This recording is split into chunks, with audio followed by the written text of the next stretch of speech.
Samanta, bom dia, seja bem-vinda mais uma vez aqui conosco. Bom dia, Thaís, Pedro, Cláudio, Sônia hoje com a gente. Oi, Vamos estar aqui de Samanta. novo para a gente falar disso.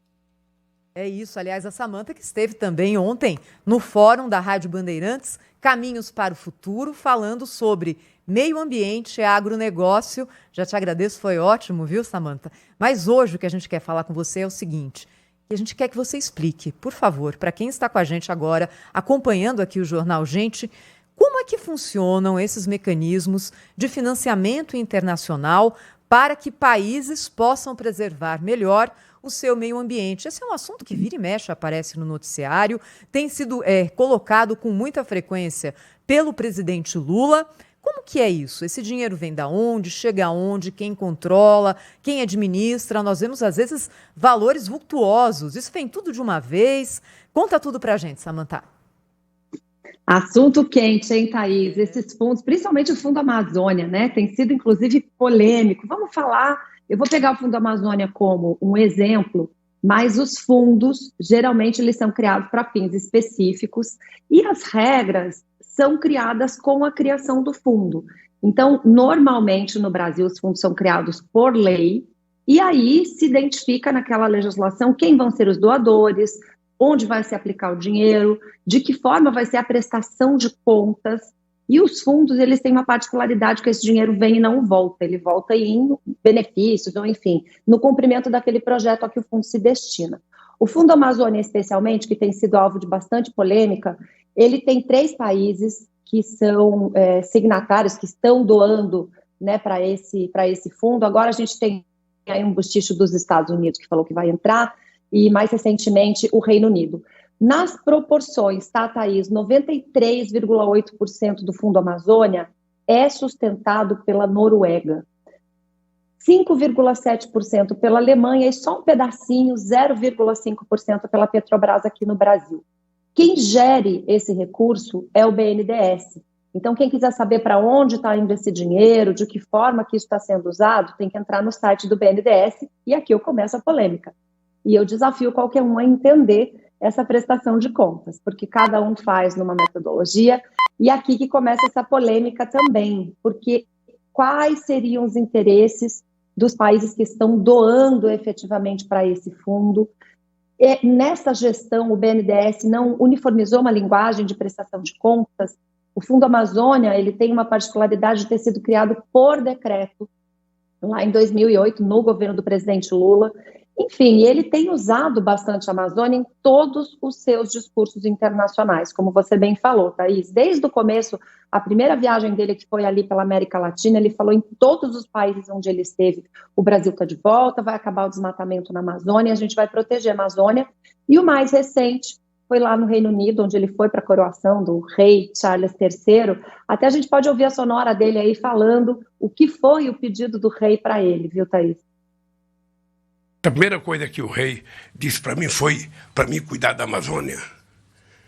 E eu falei, eu preciso de ajuda. Não é só a nossa vontade, é preciso de ajuda e muitos recursos. Voltando ainda na questão do primeiro-ministro, uma outra boa novidade é que ele assumiu a responsabilidade de também contribuir com o Fundo Amazônia. Nós que tínhamos perdido tudo, nós que tínhamos perdido o fundo da Noruega e da Alemanha, porque o presidente não aplicava, nós não só estamos aplicando, como agora estamos, já recebemos mais um aviso do Biden que vai dar 500 milhões de dólares. E nós vamos ter uma COP agora que vai ser nos Emirados Árabes. E eu estou pleiteando que a COP 30 seja no Brasil, num estado da Amazônia. É isso, a gente vê que tem bastante Amazônia nesse discurso. O Reino Unido falou nessa visita que vai doar 80 milhões de libras, o que dá aproximadamente 500 milhões de reais para o Fundo Amazônia. Mas é isso, o que a gente questiona bastante é a aplicação desse dinheiro todo. É usado mais ou menos, as ONGs têm a maioria dos projetos, mas não fica com a maior parte do dinheiro, viu, Thaís? Eu tenho aqui o levantamento que a gente fez, que 38% fica com as ONGs para projetos, e estados e União, ou seja, governo, políticos, ficam com 59%. A grande questão é o que se está fazendo com isso. Foi suspenso, os conselhos foram suspensos, foram totalmente extintos para recriarem. A Noruega suspendeu a doação para esse Fundo Amazônia porque não concordou com a nova forma do conselho que tinha sido oferecida pelo governo passado, que dava mais transparência, colocava regras de governança. Então, o que a gente precisa, na verdade, Thaís, com fundos ambientais, é de transparência. São bem-vindos recursos que nós não precisamos devolver? Lógico que sim. Na proporção diária que nós temos no Brasil, é muita coisa. Mas a gente quer que isso seja muito transparente para que todo mundo confie nisso, né? Samantha, eu não sei quanto a você e os colegas, mas assim, eu fico tão envergonhado quando eu assisto uma cena como essa do presidente do Brasil, né? O Brasil, estamos falando da, o quê? 8ª, 10ª maior economia do planeta, mendigando trocados por aí afora, mundo afora, para a pretexto de preservar a Amazônia e tal. Isso é uma conversa fiada, né? E é humilhante para o Brasil. O Brasil não precisa disso. Não estamos falando da floresta equatorial africana, que precisa de socorro e de cuidados, porque lá a miséria é patente, né? Há outras prioridades, outras urgências, etc. Mas não é o caso do Brasil. Que história é essa de ficar se humilhando? O rei faz lá quando diz lá uma lorota, ele que não tem nenhum compromisso. Até um dia desse ele caçava raposa, né? Tinha zero compromisso com o meio ambiente. Presidente, precisa cuidar da Amazônia? Eu preciso de um dinheirinho. Tem aí um dinheirinho? Que é isso?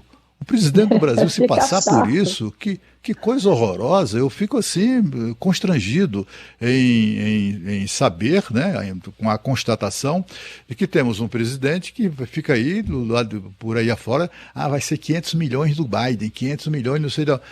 Entendeu? Quer dizer, o Brasil não precisa disso. Há recursos do Brasil, inclusive programas muito interessantes de financiamento, de apadrinhamento, né? de áreas da floresta, etc. e tal, passíveis de serem, de receber investimentos privados, etc. E públicos também. Não precisa disso, né? É um constrangimento. Sem contar que é uma ninharia, né, diante de tudo isso, esses 500 milhões do Reino Unido, isso é uma merreca comparado ao que é de fato necessário. E é preciso também lembrar, a Samantha com muita competência lembrou agora essa questão da falta de clareza. Eu me lembro do ex-ministro do Meio Ambiente do governo Bolsonaro, um episódio que ele nos contou aqui no programa, durante uma entrevista, em que ele foi ao BNDES para conhecer a prestação de contas das ONGs que são as destinatárias finais desse dinheiro, porque esse dinheiro não vai para o governo, é dinheiro que ia diretamente para as ONGs picaretas, a maior parte delas, para torrar esse dinheiro a pretexto. E aí não havia prestação de contas, e o pessoal do BNDES criou dificuldades para o ministro de Estado. Então o senhor não vai ver. Como assim não vou ver? Me respeite, rapaz. Se o ministro não tivesse se imposto naquela ocasião, ele não teria tido acesso aos relatórios de prestação de contas. Sabe por quê? Porque eles não existem. Simples assim. Cláudio, é dinheiro injetado no bolso desses vigaristas. Eu acho que concordo com você em grande parte do que você falou, mas dava para fazer certo? Claro que dava. Eu digo assim, os fundos são bem-vindos e, inclusive, a parte desses fundos vão para os bombeiros, que são quem combatem os incêndios na questão da Amazônia. Só que, quando o Lula vai em outros países e fala, olha, eu preciso de ajuda para cuidar da Amazônia, eu fico com vergonha não dele pedir, eu fico com vergonha de ele não apresentar um projeto, que é diferente. A pergunta minha para o governo é qual é o plano? Se é uma meta, diminuir ou zerar o desmatamento ilegal da Amazônia, lembrando, gosto sempre de repetir, 80% da Amazônia é área de conservação, preservação, reserva legal. 20% nós temos a obrigação humanitária de converter em produção de alimento, porque também comer e respirar não é opção, a gente faz os dois, né? Então, quando o Lula vai lá para fora e fala, eu gostaria de passar o Pires aqui, pegar um dinheirinho, né? Me dá aí um dinheirinho, e 500 milhões na proporção do problema realmente é nada, qual é o plano? Olha, eu tenho aqui um projeto de regularização fundiária, onde a gente vai saber quem são as pessoas, porque todo mundo fala o que faz para resolver o desmatamento da Amazônia. Dá dono para as terras.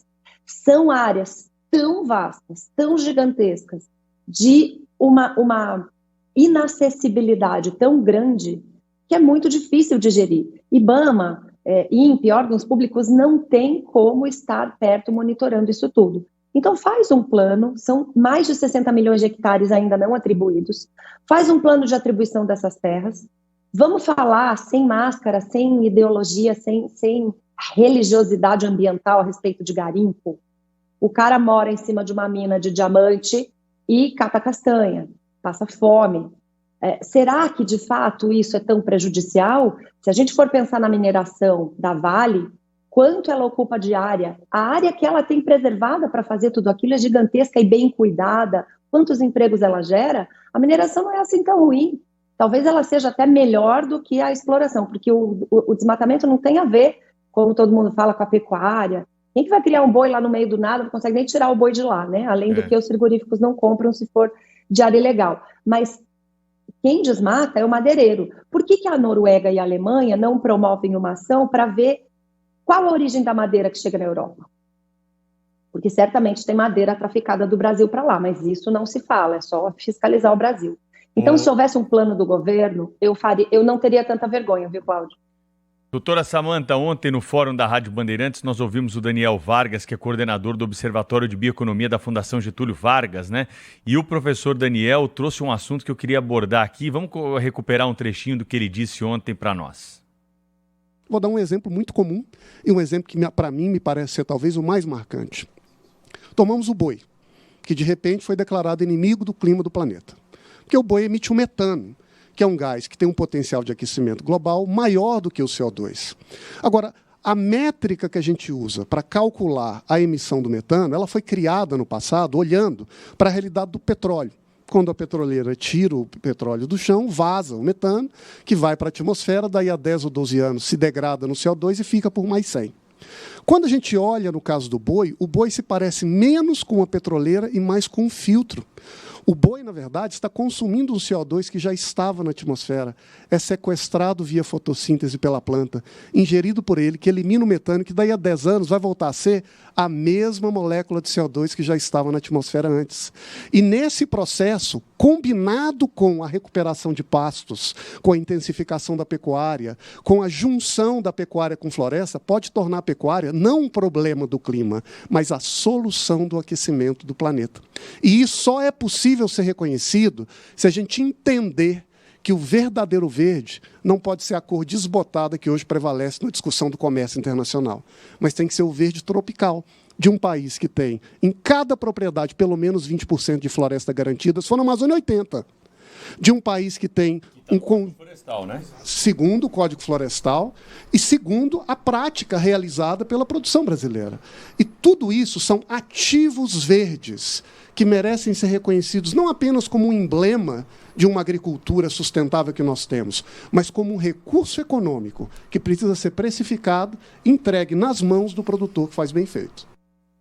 Tá aí, doutora Samanta, não tem verde água nessa história não, viu? Só tem verde bandeira aqui no Brasil, precisa ser dito isso aí, porque a gente ouve outro tipo de discussão verde por aí, que não é essa que o professor Daniel explicou muito bem para nós aqui no Fórum da Rádio Bandeirantes. Pedro, eu quero até emendar uma questão na tua, porque é muito importante, né, ouvindo o professor Pedro falar. Por falar em alternativas, né, professor Daniel, de financiamento, Samanta, quando é que vai sair o famoso crédito do mercado de carbono, né? Quer dizer, qual que é o motivo dessa demora? Na sua opinião, vai sair do papel? Olha, muito bacana. Essa fala do Daniel, sou fã do Daniel Vargas, ele que fez aí, começou o Observatório de Bioeconomia na FGV e que tem diversos artigos, é colunista no AgroMais, não posso deixar de fazer minha propaganda aqui. Então, quem quiser ouvir mais do Daniel, ele tem uma coluna semanal, ele comenta nossos jornais, porque esse conhecimento é um conhecimento que as pessoas não têm. Qual que é a diferença do carbono da queima de combustível fóssil? E vamos lá, fonte energética da maioria dos países temperados e que fazem as regras, Estados Unidos, União Europeia, China, enfim, esses países que fazem as regras são países que usam combustíveis fósseis, petróleo, gás, carvão, tanto para sua energia elétrica quanto de transporte. Essa energia fóssil não pode ser o mesmo carbono do que a gente falar de boi, porque é isso, o carbono que o boi consome já está aqui. E o carbono produzido pela queima de combustível fóssil, ele é tirado artificialmente. Se, na lógica do aquecimento global, esse aquecimento está sendo produzido pelo homem, está sendo acelerado pelo homem, né? Existem aí controvérsias, mas eu prefiro não entrar. Nós estamos falando de tirar um carbono que já estava contido pelo planeta, estamos falando de um outro tipo de emissão, que é um ciclo natural de quem está aqui. Então, é muito diferente. Cada quilo de carne, e aqui, Sônia, vou falar um pouquinho da sua pergunta, cada quilo de carne brasileira que a gente exporta com sequestro de carbono. A gente devia cobrar pela carne e pelo carbono que a gente sequestrou. Por que está demorando tanto esse mercado? Primeiro porque, vou fazer um paralelo com a reportagem que a gente acabou de ver dos celulares. Falta policiamento extensivo, falta segurança, falta Estado para dizer o que precisa ser feito. Então, aqui no Brasil, a gente tem uma lei de Política Nacional de Mudanças Climáticas é de 2009, sendo que o Acordo Global do Clima que está em vigência, o Acordo de Paris, é de 2015, então imagina quanto está obsoleto já. E nós não temos a lei de mercado de carbono aqui, ela está lá, é um projeto de lei que está na Câmara, só que a gente discute política. Quem fez o quê? Vai ter CPI, não vai ter CPI. E a gente, né, escuta, atrasa essa discussão sobre o Brasil. Se nós colocássemos uma legislação, só Cláudio já lhe passo, uma legislação que favorecesse o mercado de carbono, no sentido de quanto nosso produto sequestra de carbono e o quanto esses fundos internacionais poderiam financiar essas medições, essas metodologias, mas para eles não interessa, porque, por enquanto, está bom para quem está desenvolvido e a gente continua esperando o tal do desenvolvimento sustentável chegar. A Samantha Pineda é advogada, especialista em direito ambiental, também é editora-chefe do canal AgroMais, nosso canal aqui no Grupo Bandeirantes de Comunicação, e está todas as terças-feiras conosco no Jornal Gente. Muito obrigada, viu, Samantha? Até a próxima terça.